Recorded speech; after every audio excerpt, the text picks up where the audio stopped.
Good morning, traders. This is John Kennedy with RJO Futures in Chicago. I'm a senior market strategist here. I wanted to touch on the grain markets here briefly this morning. All of them are trading up. Corn slightly so at about 4.79, up 1 penny. Beans are trading at about 14.25, up 6.25 cents, and wheat's trading at 6.48 and 3/4, up 8 cents. Turning first to the export inspection numbers released yesterday AM. Beans came in once again well above expectations at about 39.7 million bushels. Corn was very solid on the upper end of expectations and above needed USDA projection levels at about 36.8 million bushels.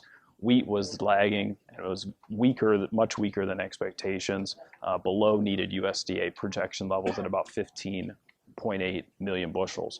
Also looking at yesterday's grain report released by the USDA, a few of the features, obviously there was a bit of a liquidation in some of the grain markets, especially in beans. News of note is the widely expected increase to corn balances of about 25 million bushels, pushing it for the year up to 1.625 billion bushels of corn. Bean liquidation was really tied to the numbers released and rumored liquidation of about 1 million metric tons of Brazilian beans that being canceled by Chinese buyers. Also, something was that the usual WASDE reluctance to tighten their numbers for U.S. soybean stocks.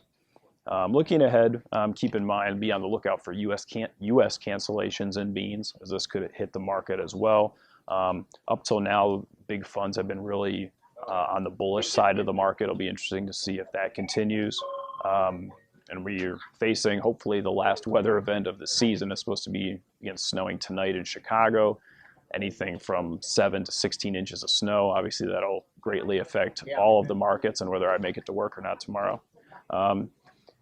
And finally, keep in mind on the USDA, their trend is to understate the usage of beans, and it'll be interesting to see if they continue in the numbers they release going forward for 2013, 2014.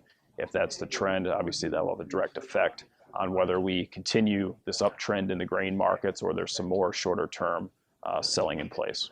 Futures and options on futures may involve substantial risk and may not be suitable for all investors.